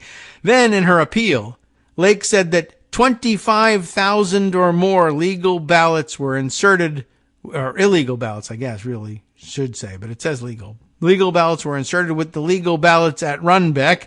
In its response, the appeals court called Lake's mathematics to back up that number questionable, at the very least. Now, after that appeal was shot down, Lake told the Supreme Court that it was an, quote, undisputed fact that 35,563 ballots that were previously unaccounted for were mixed in with legal ballots at Runbeck. In its response, the court found that, quote, the record does not reflect that 35,563 unaccounted ballots were added to the total count. Lake based her number on the difference between how many ballots were recorded coming into Runbeck on election night and how many left the facility to be tabulated. But the initial number was an estimate, and the final number was an exact count, Hobbs pointed out in her filing. Lake argued that because the defendants in her suit, including Hobbs, Fontes, and Maricopa County, had said they would know if any illegal ballots were added at Runbeck, then either their numbers must be precise or the defendants were being untruthful. But the county has other ways to tell if a ballot is valid, the most important of which are individual barcodes that are each tied to a registered voter to ensure that no registered voter casts more than one ballot. Both Hobbs and Fontes asked that Lake be sanctioned in the form of paying for their attorney's fees. Because Lake's claim of election tampering has no justification, let alone substantial justification, which I guess is required under the law, and her continued pursuit of this argument, now including a procedurally improper request for reconsideration of her petition, unreasonably expands or delays the proceeding. And because of that, an award of attorney's fees is mandatory, Hobbs wrote in her filing.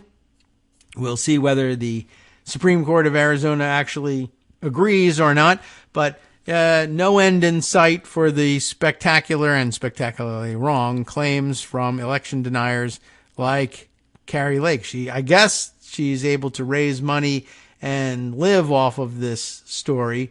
So, as long as that's the case, very little chance that she'll stop, I would guess. Okay. Well, all right. We are almost up against our third break and then into our final segment. But let's see. Other things that we might want to share with you before the break. Geez, how much time do we have left until we get there? Well, I don't know. I know how much time, but I don't know if we'll get through all this, but why not throw this in there too? We can continue on the other side too. Time for an Amanda Marcotte break. Salon magazine, of course, carrying one of her latest. I thought this was an interesting angle of observation on the Fox News story. I liked the headline in particular. Fox News has lost control of its viewers. And I like even better the subheader that points out Fox News was founded to control the GOP base. But now the hosts are in the thrall of their worst viewers. That's true. That's part of what seems to be happening here. We're reminded, of course, Roger Ailes was the one who came up with the idea for Fox News back in the 70s when he was working as an image consultant for then President Richard Nixon. Good start, right? From the get-go, the idea was that a TV network would be a top-down, the TV network, well, I guess this one, would be a top-down propaganda outlet that would manipulate and control voters, especially more conservative ones. People are lazy, read a document titled A Plan for Putting the GOP on TV News that was presented to Nixon in 1970. With television, you just sit, watch, listen. The thinking is done for you. Even though the document was unsigned, it's widely believed to be the work of Ailes, who wanted a pro-administration mouthpiece that could go around the traditional media. Not be part of the fold, go around traditional media. The plan didn't get off the ground during the Nixon administration. It's arguable, and Ailes certainly believed, that if such a network had existed at the time, Nixon would very well have been able to survive Watergate. It's good thought. Probably true. A Fox News would have been able to blast Republican voters with nonstop excuses that they could use to ignore the uncomfortable reality that their president was irredeemably corrupt. The proof of concept is evident. Donald Trump has survived multiple scandals that all make Watergate look like small stakes, largely because Fox is on hand to feed GOP voters all the rationalizations they need to stick by Trump's side. That's a pretty straightforward analysis. I think we can all understand that. Ailes, who thankfully died in 2017, was able to make his right-wing, quote, news network a reality in 1996 when he used Rupert Murdoch's money, essentially, to found Fox News. A defamation lawsuit against Fox by Dominion Voting Systems, you know all about it, in which a judge delayed the start of until Tuesday and which has now been settled, has already revealed that Fox News does not work as Ailes imagined it would. How so? Well, we'll return after this and discuss it. Hi, everybody. It's me, David Waldman. Yes, the same guy who interrupts you all the time. Interrupting you one more time just to tell you again, another reminder that your contributions are what keep this show on the air, and Patreon.com, Patreon.com, is still among the easiest ways to make the sustaining subscription donations that keep us afloat. Are you ready for the pep talk about how our Patreon campaign is still going strong and growing? Well, too bad. Yeah, the plain fact is we actually are headed in the wrong direction, and whereas we once had about 175 monthly patrons, we're now actually down below 150. Time to recruit some more. Not exactly the kind of news I wanted to share, but there it is. For those of you in a position to support the show, Patreon.com does make it easy to make those secure, recurring monthly contributions to do so. Patreon.com/KagroX gets you straight to our donation page. We've been through a lot together. The worst of the pandemic, we hope. The worst of the insurrection, we hope. So go ahead and treat yourself. You don't need an excuse. Give yourself the gift of a little something you enjoy in life. Support the show. And of course, if you happen to prefer using PayPal or even the Square Cash app, we're up and running on those options too. So thanks again, everyone, for all your support. We couldn't, or at least shouldn't, do it without you. Hope you'll be on board soon too. Thanks for all your support.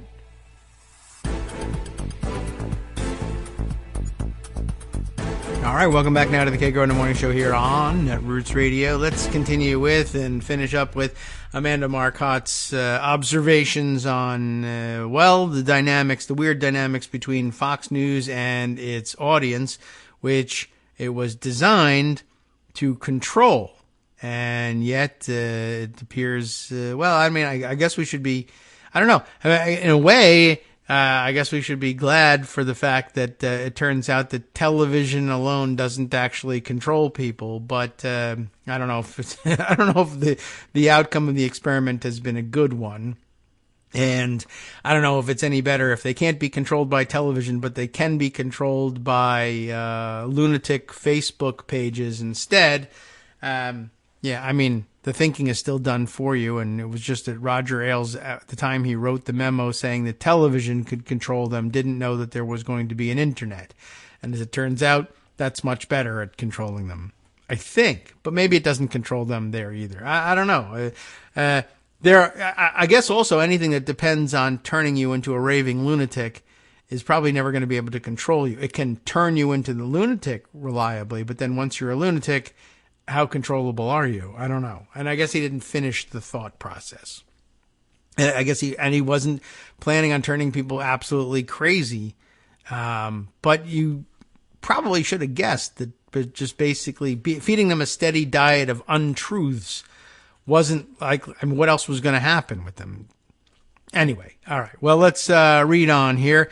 Where did we get to? Right. Okay. We were recounting the fact that the Dominion Voting Systems lawsuit was still pending at that point, though it's now been settled. And this shows that, or the suit in general shows that Fox News doesn't work as Ailes imagined it would. It is not a top-down propaganda outlet exploiting the empty heads of its right-wing audience in order to exert mind control over them. On the contrary, pretrial documents filed by Dominion show the opposite. Fox's content is determined largely by the audience. Fox viewers want their favorite network to affirm the various racist conspiracy theories that proliferate on right-wing social media. And Fox leadership, eager to keep viewers and ad dollars, has been all too willing to comply, even when, as the documents show, they're well aware that the, quote, news they're reporting isn't true. All right.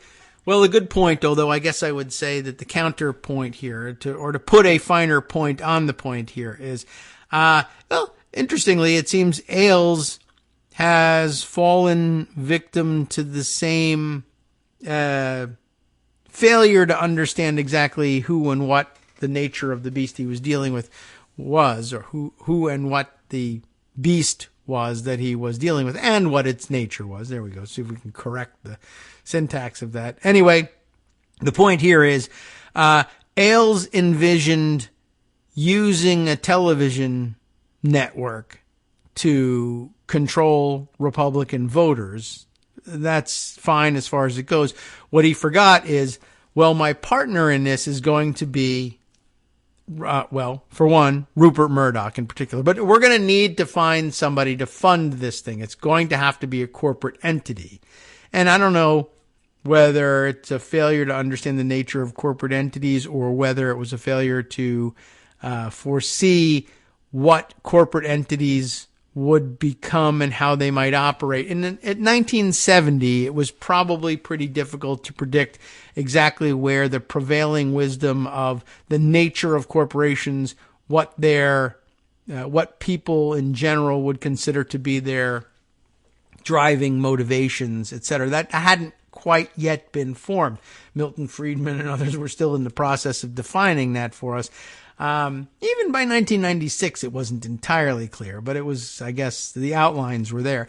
But in 1970, he might well have forgotten to consider that Fox News and the billionaires who fund it, the billionaire family who funds its operations, weren't going to necessarily be enthusiastic, ideological combatants driven by their interest in putting the Republican Party in power so much as they were interested in, hey, this model sounds like something we can profit from enormously. And if, the byproduct is to put our preferred party in power, so much the better.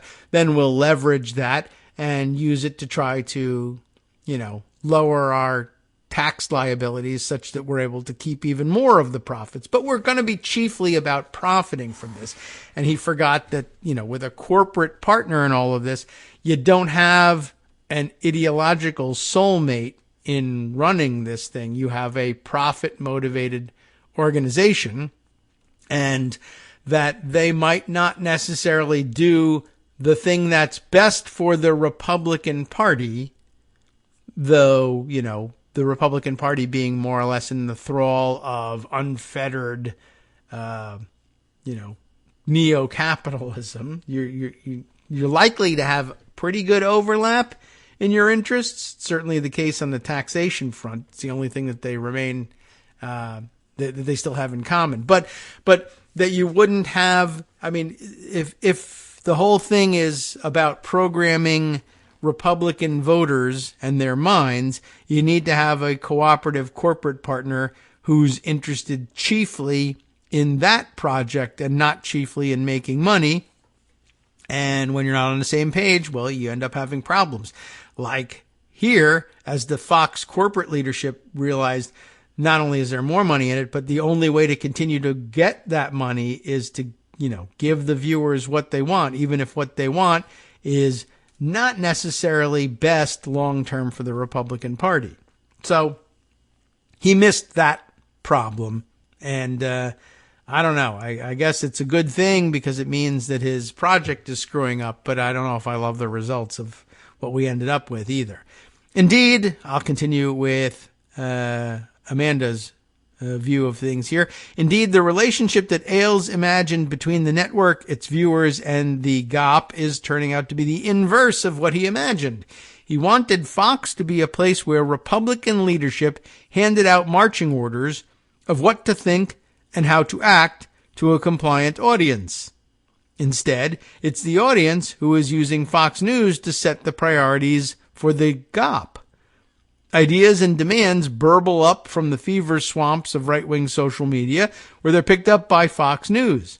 After these foul notions get highlighted by fascist hype men like Tucker Carlson and Laura Ingraham, Republican leaders often scramble to turn the ever more radical views of the Fox audience into actual policy.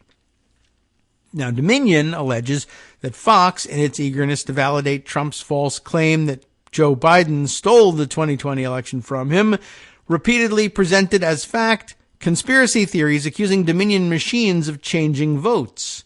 For a few months, Dominion's court filings have revealed embarrassing internal communications from Fox leadership and its hosts, showing that they were deeply worried their viewers would abandon them if they didn't do more to elevate the big lie and its attendant conspiracy theories. Respecting this audience, whether we agree or not, is critical, host Sean Hannity wrote in one text, arguing that Fox needed to step up its game in airing these election conspiracy theories, even though he knew full well that Biden was the actual winner. After all, Fox is a propaganda outlet, but it's also a profit-driven company. There's the problem. Making money means giving their audience what it wants. The audience wants lies. As Murdoch agreed during his deposition, it's not red or blue, it's green. Despite the lawsuit, if you tune into Fox any night, you can see things haven't changed. What's put on air is dictated by the racist obsessions, culture war paranoia, and conspiracy theories that the MAGA base proliferates on social media. Republican leaders then bend toward what Fox News is pushing. As an example, look at the case of Daniel Perry, who was recently, and correctly, found guilty of murder for killing a Black Lives Matter protester in 2020. This isn't an ambiguous case. The evidence showed Perry was telling friends ahead of time of his desire, quote, to shoot some protesters. He deliberately drove to a protest for no other reason than to pick a fight with the protesters. His murder victim, Garrett Foster, was armed, but all the evidence shows that Foster did not threaten Perry's life with the gun he was carrying. It's an open and shut murder. And by the way, an interesting side note, Garrett Foster open carrying an AR-15, and it didn't protect his life. It wasn't magical. That's weird. I thought that was a magical talisman that would protect all life, but it doesn't. But the scumbuckets of right-wing social media want it to be legal to kill leftists whenever they want. Carlson, always eager to amplify the nastiest rhetoric of social media, has taken up the cause, championing Perry as a hero and demanding his pardon. And the Republican governor of Texas, Greg Abbott, hopped too, pressuring the pardon board into offering a recommendation for Perry's release so that he can sign it. It is likely that the relationship between Fox News and its viewers did, at one time, exist how Ailes imagined it, when he wasn't busy raping people at the company, where Fox News tells people what to believe and they obediently listen. And maybe we could, what he was hoping also was that maybe we could leverage the power of Fox News into a sex trafficking engine as well to keep me supplied with compliant people who would be afraid to fight the power and money in accusing us of our misconduct. That was a side benefit for him. The advent of social media, however, shifted the locus of power away from the network to its viewers. On social media, there's no real check on how wild conspiracy theories can get or how far misinformation can spread. To compete with that, Fox News has to offer the same high-octane right-wing nuttery. It's likely that the trial will result in even more embarrassing evidence of how much Fox has reshaped itself to appeal to its audience's ugliest desires. Of course, that's now no longer likely at all, as the trial will not proceed, though it's not necessarily the case that we won't come to that conclusion about both Fox and One America News and Newsmax and the others who are being sued.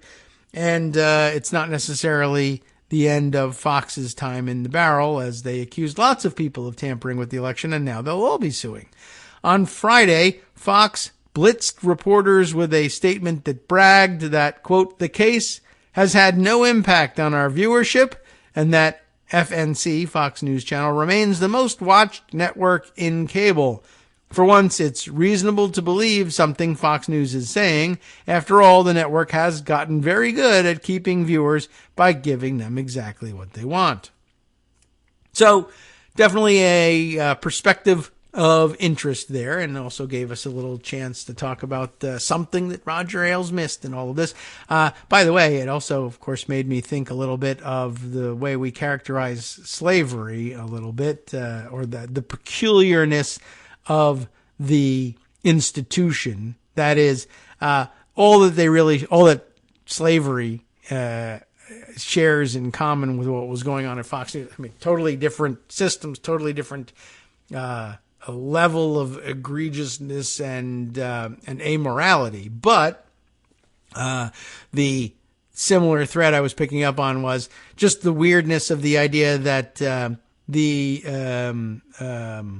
overarching scheme of crime, still, even if it's a petty crime by comparison to slavery, still drives conservative weirdo perverts to say, one of my favorite side benefits of crime is that it gives us the opportunity to tie in a little bit of extra crime, but in this case, sex crimes, because we like to perpetrate those whenever we can anyway. But to the extent that we can give ourselves power and money that we can use for leverage to cover up these crimes, it's that much better, because one thing we hate facing is trial and accountability for our crimes, sex crimes and otherwise. And to the extent that we can leverage one crime to cover up the other, or piggyback some sex crimes on the back of the other major crime we're perpetrating, so much the better. And that was certainly the case with slavery. One, we're perpetrating the crime of slavery and exploiting an entire race for free labor, but why stop at demanding free labor when we can also do sex trafficking as well?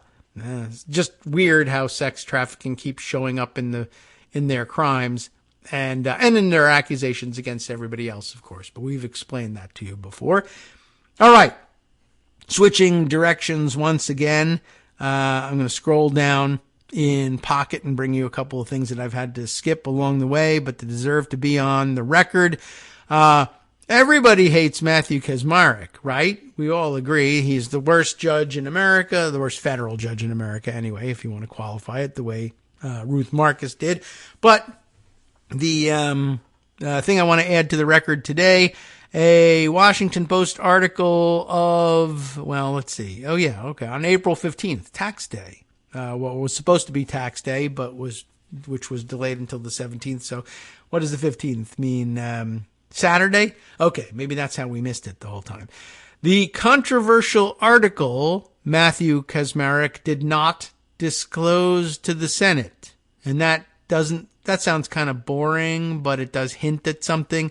There's a major problem that happened in this thing, and it's a problem that we've known about for a long time, that judicial nominees, in particular Republican nominees, or the nominees of Republican presidents, can and frequently do and are often encouraged to lie their freaking asses off in front of the Senate Judiciary Committee and other questioners, because there's literally almost nothing that can be done about it. By the time you figure out that they were lying their ass off in the hearings for the purpose of getting past those hearings and getting to a vote and being confirmed to the bench, by the time you figure that out, they're on the bench. And what's the only way you can do anything about such a liar being on the bench? Impeaching that person. And everybody knows that, functionally speaking, unless you have a 2/3 majority of the opposite party in the Senate later on, you're going to end up having to throw your arms in the air, your hands up, and say, there's just nothing I can do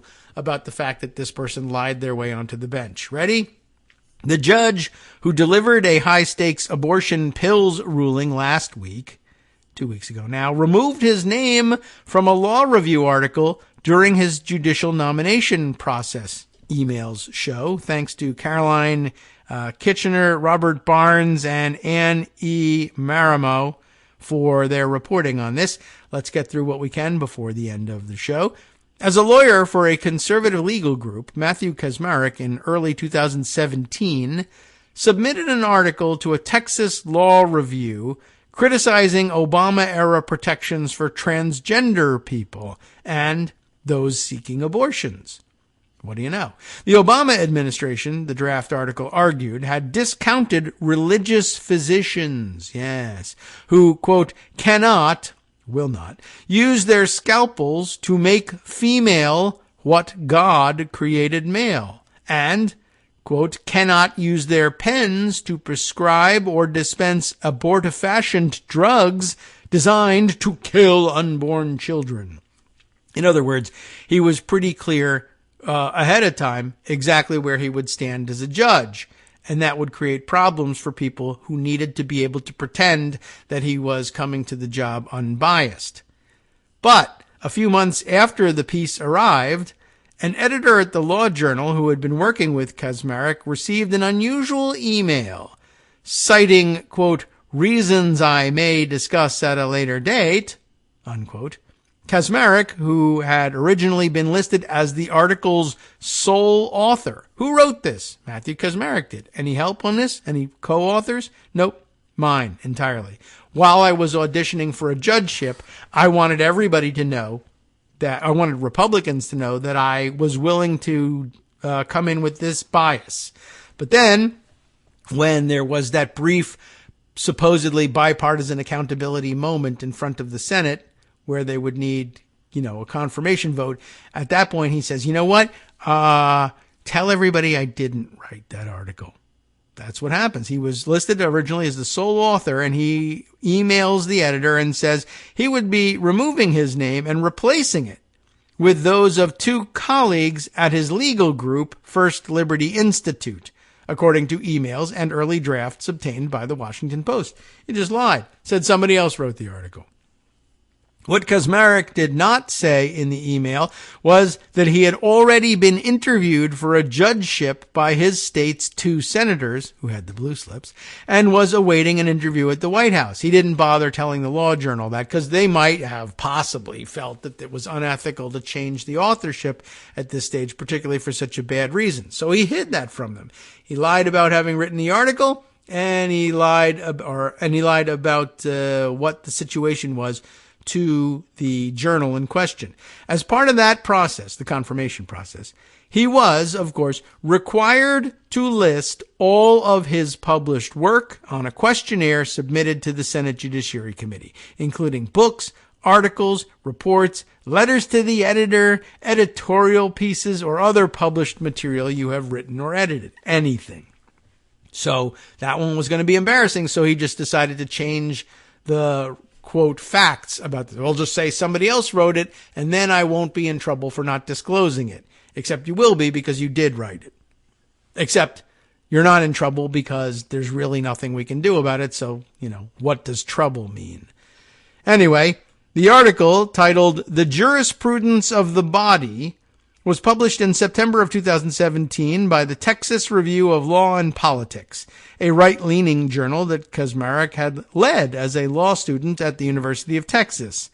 But Kaczmarek's role in the article was not disclosed, nor did he list the article on the paperwork he submitted to the Senate in advance of confirmation hearings in which Kaczmarek's past statements on LGBTQ issues became a point of contention.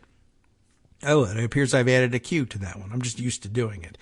Now, 6 years later, as Kaczmarek sits as a judge in Amarillo, Texas, his strong ideological views have grabbed the country's attention after his ruling last week that sought to block government approval of a key drug used in more than half of all abortions in the country, an opinion that invoked anti-abortion movement rhetoric and which some medical experts have said relied on debunked claims that exaggerate potential harms of the drug.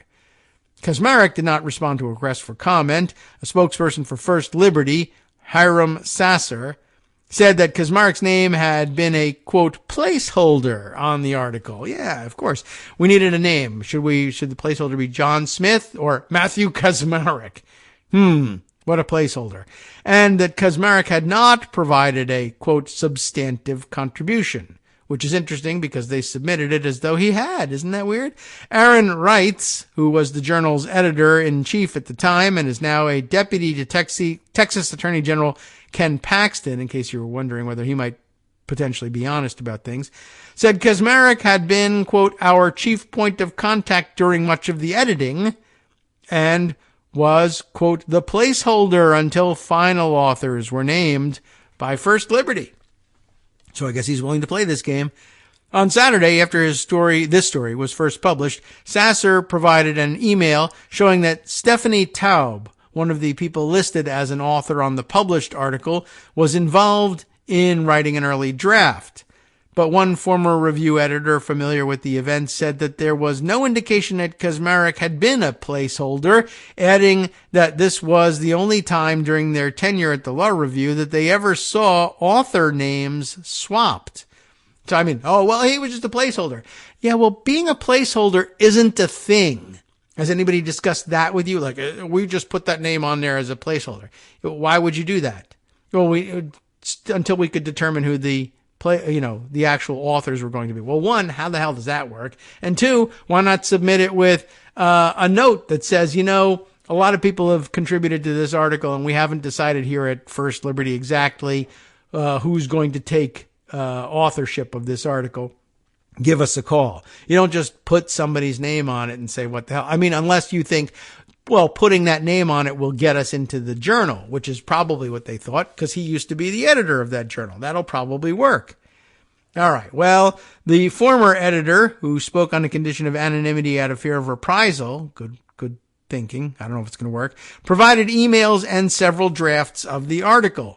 The circumstances surrounding the article's authorship raised questions, yes, about whether a judicial nominee was seeking to duck scrutiny, he was, from a process designed to ensure that judges are prepared to interpret the law without personal bias, said lawyers who worked on judicial nominations, and the American people, in Republican and Democratic administrations, speaking hypothetically and not specifically about Kaczmarek, but they might as well have been.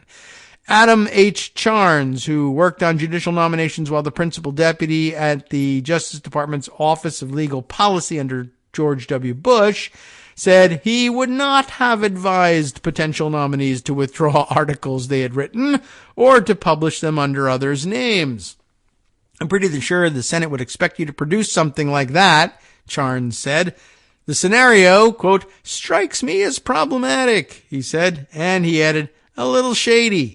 The Senate Judiciary Committee's questionnaire requires nominees to disclose any publication with which they are associated, regardless of whether they are formally listed as authors, said Alex Aronson, who was a former chief counsel to Senator Sheldon Whitehouse and led judicial nominations for that senator. Whitehouse questioned Kaczmarek during his confirmation hearing.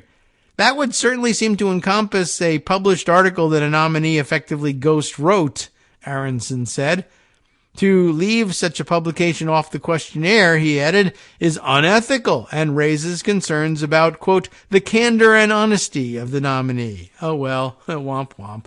The Post also interviewed another Republican lawyer who worked on judicial nominations in the Bush White House at the recommendation of a friend of Kaczmarek's who was told about this story ahead of publication. That lawyer, Mike Davis, said the situation did not raise any ethical concerns. A judicial nominee is not required to disclose draft legal writings under the Senate Judiciary Committee's rules or practice, said Davis, who runs a nonprofit entity that advocates for conservative judges.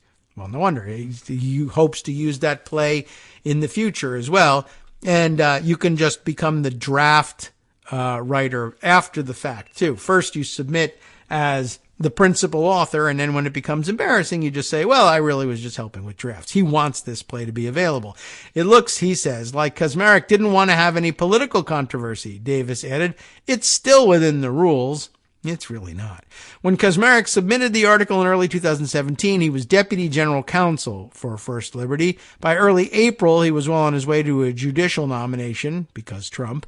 He was interviewed by members of the Federal Judicial Evaluation Committee in Dallas on March 3rd, then flew to D.C. to meet with Republican Senators Ted Cruz and John Cornyn, both of Texas, on April 3rd. April 3rd, rather than, okay. Anyway, according to a timeline that Kaczmarek submitted to the Senate Judiciary Committee, 1 week later, on April 11th, he emailed an editor with a draft of the article. That's interesting. All right, well, we'll finish up here over our outro music. So, noting, along with this draft article, that he had made one small change, attaching the file MJK First Draft. MJK are, of course, Kaczmarek's initials. I modified the last sentence in the opening paragraph of Section 3, Kaczmarek wrote.